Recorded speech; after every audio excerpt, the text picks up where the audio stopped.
नमस्कार दोस्तों, हर हर महादेव। हल छठ या ललही छठ का व्रत भाद्रपद माह के कृष्ण पक्ष की षष्ठी तिथि को मनाया जाता है। इसे हर छठ, हल षष्ठी छठ, ललही छठ, कमर छठ कई नामों से जाना जाता है। इस दिन बलराम जी का भी जन्म हुआ था, इसलिए इसे बलराम जन्म उत्सव के रूप में भी मनाया जाता है। यह व्रत माताएं अपनी संतान की लंबी आयु के लिए और अच्छे स्वास्थ्य के लिए व्रत रखती हैं। इस व्रत के करने से संतान पर आने वाले कष्टों से मुक्ति मिलती है। इस व्रत को वे महिलाएं भी रखती हैं जिनको पुत्र नहीं होता है, कोई संतान नहीं होती है। मान्यता ये है कि इस व्रत को करने से संतान सुख की प्राप्ति होती है। तो आइए जानते हैं इस साल 2024 में ललही छठ या हल षष्ठी व्रत कब रखा जाएगा। इस बार देखिए, लोगों को बहुत कन्फ्यूज़न है कि ललही छठ 24 को रखा जाएगा या 25 को रखा जाएगा। कुछ पंचांग में बताया गया है कि व्रत 24 को रखना है और कुछ पंचांगों में बताया गया है कि 25 को व्रत रखना है। सबसे पहले हम जान लेते हैं कि षष्ठी तिथि का प्रारंभ कब होगा। तो देखिए, षष्ठी तिथि का प्रारंभ 24 अगस्त दोपहर 12:30 पर होगा और षष्ठी तिथि की समाप्ति 25 अगस्त को सुबह 10:11 पर होगा।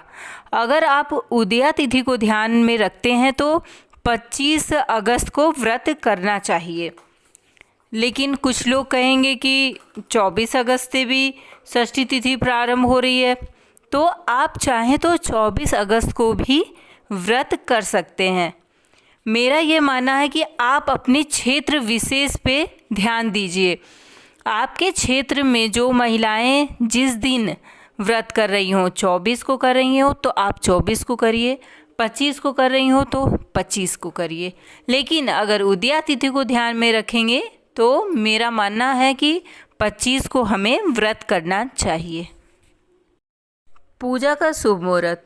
अगर आप 24 अगस्त को व्रत रखते हैं तो पूजा का शुभ मुहूर्त दोपहर 12:30 बजे के बाद है, और 25 अगस्त को व्रत रखते हैं तो पूजा का शुभ मुहूर्त सूर्य उदय से लेकर सुबह 10:11 तक है। हल षष्ठी व्रत में क्या खाना चाहिए। इस व्रत में हल द्वारा बोया जोता हुआ अन्न या कोई फल खाने की मनाही होती है, लेकिन तालाब में उगी हुई चीज़ों का सेवन आप कर सकते हैं।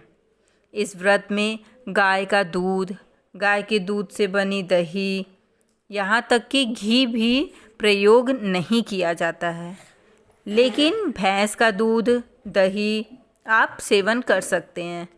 इसमें तिन्नी का चावल, जिसको लाल चावल भी कहते हैं, महुआ और भैंस के दूध का दही प्रसाद में भी चढ़ाया जाता है और वही चीज़ हम ग्रहण भी करते हैं। आप फल में चाहें तो केला, सेब खा सकते हैं। अगर आपको मेरी ये जानकारी अच्छी लगी हो तो लाइक करिए और चैनल को सब्सक्राइब करिए।